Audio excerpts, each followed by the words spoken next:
கடல் பறித்து 3 நெறி வளர்த்து கற்று கலை மகிழ்ந்த தாயகமே, கத்தும் கடல் மீது களங்களில் விளையாடும் காவலன் தென்பாண்டி மண்டலமே, நதியில் விளையாடி தென்னன் மடியில் தவழ்ந்தோடிய தமிழ்த்தாயின் தலைமகள், கூத்தன் இருந்தான் குரலரசன் இங்கிருந்தான், வார்த்தை தமிழுக்கு வழங்கிய கம்பன் இருந்தான், வயதான தமிழ்ப்பாட்டி எவ்வையும் இருந்தால், புலிச்சோட நாடறிந்த புகழேந்தி இங்கிருந்தான், நக்கீரன் நன்னாகன் நப்பசலை உன்குரு சாத்தான் உன் சாத்தான் சிலம்படுத்த தக்கோன் என காவலர்கள் மூவருமே காத்து நின்ற வாளுக்கு காவல் நான் நம்பி பாட்டெடுத்த அவன் தம்பி எத்தனை பேர் எத்தனை பேர், அத்தனை பேரும் மொத்தமாய் திரண்டு யாப்பில்லா பாடலனும் யார் தரும் கவிதை என்னும் மா பலா போல் மடியிலே வாங்கி காப்பில்லா தமிழ் நெஞ்சில் காலமெல்லாம் வாழ்ந்து கொண்டிருக்கிற மூப்பில்லா தமிழே முத்தமிழே உனக்கு கோடி வணக்கம்.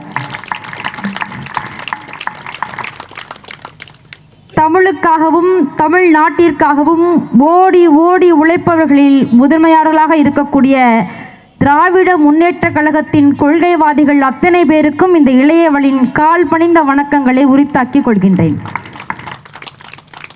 அன்பிற்கினிய அப்பா, வாஞ்சையோடு தளபதி என்று அழைக்கக்கூடிய நம் மண்ணின் முதலமைச்சர் அவ்வப்போது மேடைகள் பேசும்போதெல்லாம் சொல்லுவார், அமைச்சர் சேகர் பாபு கிடையாது, அவர் செயல் பாபு என்று சொல்வார்.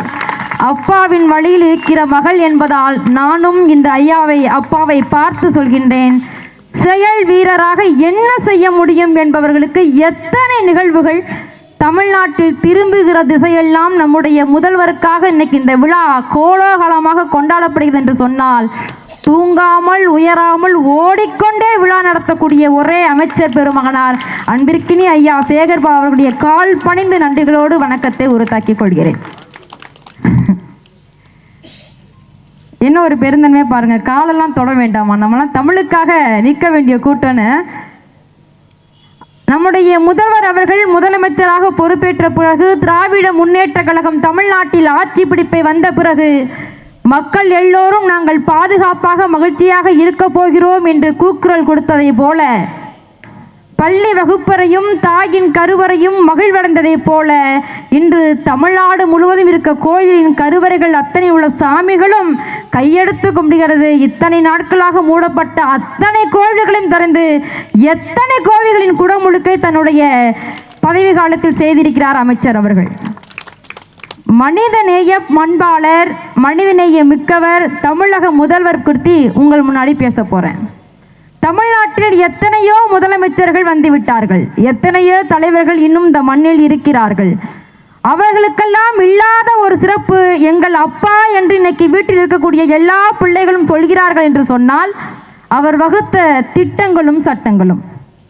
எத்தனை ஏளனங்கள், எத்தனை விமர்சனங்கள், எத்தனை கேள்வி கணைகள், எதற்கும் அஞ்சாது எது நேரிலும் இடப்பட மாட்டோம் என்று வீறு நடைபோட்டு சட்டங்களையும் திட்டங்களையும் இந்த நொடி வரைக்கும் வகுத்து கொண்டிருக்கிறாரே தமிழக முதல்வர் தானே தளபதி திரு மு.க. ஸ்டாலின் அவர்கள். வேறு என்ன வேண்டும்? அரங்கத்தில் ஒரு 10 ஆண்டுகளுக்கு முன்னாடி ஆண்கள் கூட்டம் அதிகமாக இருக்கும், பெண்கள் அங்கொன்றும் இங்கொன்றுமாக வருவார்கள். சமீப காலமாக செல்கின்ற கூட்டமெல்லாம் பார்க்கிறேன், ஆண்களுக்கு நிகராக பெண்கள் வரிசை வரிசையாக தாரை தாரையாக அமர்ந்து கூட்டங்களை பார்க்கிறார்கள் என்று சொன்னால், எங்கள் ஆட்சி அப்படிப்பட்ட ஆட்சி இல்லையா? நிறைய திட்டங்கள், முதல்வரின் திட்டங்களை இந்த ஐயா அவர்கள் நடத்திய நிகழ்வு நிறைய நபர்கள் பட்டியலிட்டிருப்பார்கள். ஒரு பெண்ணாக, ஏன்னா ஒரு நாடு சிறந்த நாடா நல்ல நாடா என்பது அந்த நாட்டில் பெண்கள் எப்படி பதிக்கப்படுகிறார்கள் என்பதில் தான் இருக்கிறது. நான் அப்படியே என்னுடைய உரையை தொடங்குகின்றேன். என்னுடைய சொந்த ஊர் புதுக்கோட்டை மாவட்டத்தில் மாத்தூர் என்கின்ற கிராமத்தில் பிறந்த பெண். எங்கள் அப்பா என்ன வேலை பார்ப்பாங்கன்னு நினைக்கிறீங்க?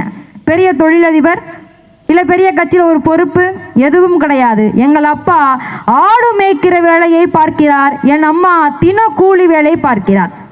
இதை ஏன் உங்களிடத்தில் சொல்கிறேன் என்று சொன்னால், ஆடு மேய்ப்பவரின் மகள் மேடை ஏறி பேச முடியுமா, கல்லூரிக்கு செல்ல முடியுமா, இலவசமாக பயணிக்க முடியுமா என்று ஏங்கிக் கொண்டிருந்த கடைகோடி மக்களுக்கெல்லாம் நாங்கள் இருக்கிறோம், உங்கள் பிள்ளையை அனுப்புங்கள் என்று இவர்களை போன்றோர் மேடை போட்டு வரவேற்கிறார்கள் இல்லையா? அந்த உற்சாகம்தான் இந்த பெண் பிள்ளைகளுக்கு தேவை. இலவச பேருந்து, மகளிருக்கு ஏன் இலவச பேருந்து வழங்கினீர்கள், ஆண்களுக்கும் கொடுக்க வேண்டியது தானே என்று பல கிண்டல்களும் கேலிகளும் வந்தது. இலவச பேருந்து என்று சாதாரணமாக கடப்பவர்களே, சாதாரணமாக நினைப்பவர்களே, எங்கள் ஊர் மாத்தூர்லேருந்து புதுக்கோட்டைக்கு போகிறதுக்கு 10 ரூபா, வர்றதுக்கு 10 ரூபா, 20 ரூபா. ஒரு நாளைக்கு 20 ரூபாய் என்றால் ஒரு மாதத்திற்கு 600 ரூபாய். ஒரு மாதத்திற்கு 600 ரூபாய் என்றால் ஒரு வருடத்திற்கு 7300 ரூபாய். 10 ஆண்டுகளுக்கு 73,000 ரூபாய் ஒரு பெண்ணால் சேமிக்க முடிகிறது என்று சொன்னால் அது எப்படி இலவச பேருந்து தானே என்று உங்களால் பேச முடியும்? எத்தனை பிள்ளைகள் இந்த திராவிட மாடல் என்ற வார்த்தையில் உங்கள் எல்லோருக்கும் உறுத்துகிறதே. திராவிட மாடல் என்ன செய்தது? ஏன் இந்த தலைவருக்கு இத்தனை பேர் விழாக்கள் கொண்டாட வேண்டும் என்று கேட்டால் நான் சொல்கின்றேன், கடைகோடி ஒரு கிராமத்திலிருந்து வந்த பெண்ணால் உங்கள் முன்னால் கர்வத்தோடு சொல்கின்றேன், பல லட்சக்கணக்கான பெண்களின் மனதில் இருக்க வெளிப்பாட்டை சொல்கின்றேன்.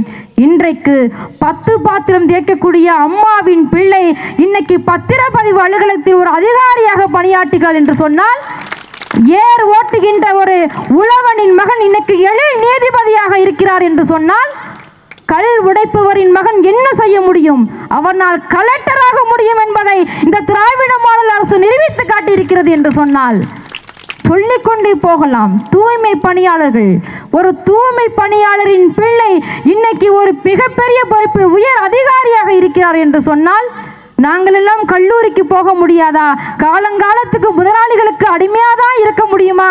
ஏ ராசானை அழுத அந்த அம்மாக்கள் அப்பாக்களின் குரல்கள் இந்த திராவிட மாடல் அரசியலில் எத்தனை பட்டதாரிகளை உருவாக்கியிருக்கிறது என்று தெரியுமா? கல்லூரி படிக்கக்கூடிய மாணவர்களுக்கு மாதம் 1000 ரூபாய் என்பது எவ்வளவு பெரிய ஊக்கத்தொகை தெரியுமா? வீட்டில் இருக்கக்கூடிய பெண்களை பொதுவாக உங்கள் வீட்டம்மா என்ன செய்கிறாங்கன்னு கேட்டால் என்ன சொல்லுவோம்? சும்மா இருக்கா என்பது வழக்கம். சும்மா இருக்கிறான்னா என்னங்க? காலையில் எந்திரிச்சு 5 மணிக்கு எழுந்திரிச்சு வாசல் தெளித்து கோலம் போட்டு டீ வச்சு காஃபி வச்சு பிள்ளைய பள்ளியோடத்து அனுப்பி வீட்டுக்கார வேலைக்கு அனுப்பி துணி துவைச்சு சமைச்சு மத்தியானத்துக்கு சமைச்சு சாயங்காலம் வர்ற பிள்ளைகளை பார்த்து மறுபடியும் பிடிச்சதை செஞ்சு கொடுத்து நைட்டு பிடிச்சதெல்லாம் செஞ்சு கொடுத்துட்டு 5 மணிக்கு எந்திரிக்கிறோம், நைட்டு 12 மணிக்கு உறங்குவாள். அப்படி இருக்கக்கூடிய பெண்களுக்கு இந்த சமூகம் கொடுத்த பெயர் என்ன? சும்மா இருக்கிறார் என்கின்ற பெயர். என் தானே தளபதி வந்தார், மாதம் மாதம் பெண்களுக்கு ஊக்கத்தொகையாக 1000 ரூபாய் தருவோம் என்று அறிவித்தாரே, அந்த கணம் எங்கள் உழைப்புக்கு மரியாதை கிடைக்கவில்லையே என்று ஏங்கிய பெண் கூட்டத்திற்கெல்லாம் என் அப்பா ஒன்று சாதித்து விட்டார் என்று எண்ண வைத்தாரா இல்லையா? அன்பிற்கினிய அமைச்சர் அன்பில் மகேஷ் பொய்யாமொழி அவர்கள் தான் ஒரு முறை சட்டசபையில் சொன்னார். அதை நானும் அப்படியே வழிமொழிந்து இந்த மேதையில் பதிவு செய்கிறேன். புரட்சி கவி பாரதிதாசன் வரிகளை சொல்லுவார். 2 பசுமாடுகளை வைத்திருக்கக்கூடிய ஒரு உரிமையாளர் 2 பசுமாடுகளையும் தானே வைத்துக்கொண்டு அந்த பாலையும் வைத்துக் கொண்டால் அது ஜனநாயகம். 2 பசுமாடுகளை வைத்திருக்கக்கூடிய உரிமையாளர் மாடை நன்னிடம் வைத்துக்கொண்டு இன்னொரு மாட்டை இல்லாத ஒரு ஏழைக்கு கொடுத்து உதவினால் அது சோசலிசம். 2 பசுமாடுகளை வைத்திருக்கக்கூடிய உரிமையாளர் ஒரு பசுமாடை தான் வைத்துக்கொண்டு இன்னொரு பசுமாடை விற்று ஒரு காளை மாடு வாங்கி இனப்பெருக்கத்தை பெருக்கி ஒரு பால் பண்ணையை உருவாக்கி வேலைக்கு வேலையாட்களை அமைத்தினால் அது முதலாளித்துவம். 2 பசுமாடுகளை வைத்திருக்கக்கூடிய உரிமையாளர் பசுமாடுகளை அரசாங்கத்திடம் கொடுத்துக்கொண்டு பாலை மட்டும் பெற்றால் அது கம்யூனிசம். ஆடுற மாட்டை ஆடி கறக்கணும், பாடுற மாட்டை பாடி கறக்கணும், இல்லாதவர்களுக்கு எதை கொடுக்க வேண்டும், எங்கு எப்போது எந்த நேரத்தில் கொடுக்க வேண்டும், வேடி தேடி இல்லம் தோறும் வீடும் தோறும் நாள் முதல்வன் திட்டத்தின் மூலமாக இந்த நொடி வரைக்கும் ஓடி ஓடி உழைக்கிறது என்று சொன்னால் அதுதான் ஸ்டாலினிசம், ஸ்டாலினிசம், ஸ்டாலினிசம். ஏன் அவர் என்ன செய்து விட்டார்? சமீபத்தில் கூட என்னமோ அறிக்கை வரப்போகிறது என்று நிதிநிலை அறிக்கை பார்த்து வண்ணாந்து பார்த்து குறை சொல்வதற்கு ஒரு கூட்டம் தயாராக இருந்தது. நாங்கள் தமிழை தாங்கி பிடித்த கூட்டம், தமிழ் தாயின் தலைமகனாக இந்த நொடி வரைக்கும் எல்லார் இல்லங்களிலும் உள்ளங்களிலும் இருக்கக்கூடிய முத்தமிழறிஞர் கலைஞர்கள் வார்ப்புகள் என்பதை ரூ என்கின்ற ஒற்றை வார்த்தையில் நடுங்க வைத்தார் என்று சொன்னார். இன்று புரியாத மொழிகளில் கோவிலில் அர்ச்சனை செய்தவர்களெல்லாம் கிடையாது, அனைத்து ஜாதியினரும் அர்ச்சகலாம் என்கின்ற சமத்துவம், தமிழில் அர்ச்சனை என்கின்ற உயர்ந்து பிடித்த கொள்கை, எந்த பாகுபாடும் கிடையாதுங்க. நீ பெரியவன், நான் சின்னவன், அவன் பணம் வச்சிருக்கான் எதுவும் கிடையாது. திறமை இருந்தால் நீங்கள் முன்னேறலாம் என்பதற்கு இந்த திராவிட மாடல் அரசு மிகப்பெரிய சான்று. ஏன் சொல்கிறேன் தெரியுமா? பொன் துகில் அணிவிப்பதை புரியும்படி சொல்ல வேண்டும் என்றால் பொன்னாடை அணிவிப்பதை தவிர்த்து விட்டு அன்பளிப்பாக புத்தகங்களை கொடுங்கள் என்று அறிவார்ந்த சமூகத்தை உருவாக்க வேண்டும் என்று நினைத்தவர் இந்த முதலமைச்சர். தனக்கு அன்பளிப்பாக வந்த 2 லட்சம் புத்தகங்களை நூலகத்திற்கு அன்பளிப்பாக கொடுத்தவர் இந்த முதலமைச்சர். சென்னையில் இருக்கக்கூடிய அண்ணா நூலகத்தை உலகம் போற்றக்கூடிய பெரிய நூலகமாக அறிவித்தார். மதுரையில் கலைஞர் நூலகம் என்கின்ற ஒரு பெரிய நூலகத்தை அமைத்திருக்கிறார். இந்த நாட்டில் பணமோ பொருளோ உங்களை உயர்த்தாது, கல்வியும் அறிவும் தான் உங்களை உயர்த்தும் என்பதற்கு தலைவர் அவர்களின் நூலக அமைப்பு ஒரு சான்று. உறவுகளே, திட்டங்கள் நிறைய திட்டுபவர்களுக்கு வாய்ஸ் கூசாமல் பொய் சொல்லிக் கொண்டே இருக்கிறார்கள். படிப்பு எவ்வளவு பெரிய சக்தி தெரியுமா? அதைவிட மழலை மொழி அதைவிட சிறந்தது. குழந்தைகளுக்காக இலவச அறுவை சிகிச்சை எத்தனை குழந்தைகளுக்கு தமிழ்நாடு முதலமைச்சரின் மூலமாக திட்டத்தின் கீழமாக உயிர் பிழைத்திருக்கிறார்கள் தெரியுமா? அவ்வளவே நலம் காக்கும் 48 என்கின்ற திட்டம். ஒரு விபத்து நடந்துருச்சுன்னா அடுத்த 48 மணி நேரத்தில் அருகாமையில் இருக்கக்கூடிய மருத்துவமனைக்கு நீங்கள் கொண்டு போய் சேர்த்தீர்கள் என்றால் முழு செலவையும் தன்னுடைய அரசாங்கம் சேர்க்கிறது என்கின்ற ஒரு திட்டம் வந்திருக்கிறது. புதுமை பெண் திட்டம் என்கின்ற ஒரு திட்டம்.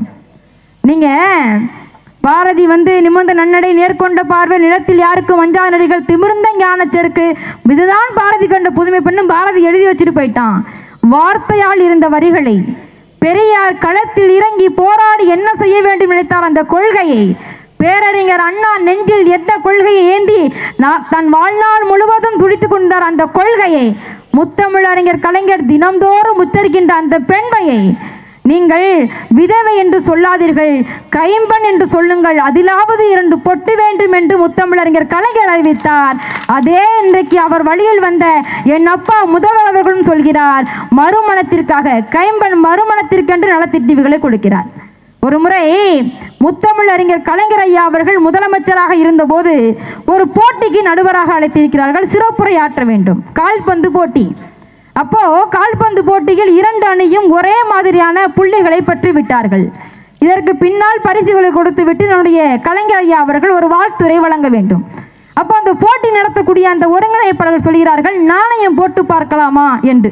டாஸ் போட்டு பார்ப்பாங்கல்ல, அந்த மாதிரி போட்டு பார்க்கலான்னு. கலைஞர் ஐயா கொஞ்சம் சிரித்து கொண்டு சரி செய்யுங்கள் என்று சொல்லிவிட்டார்.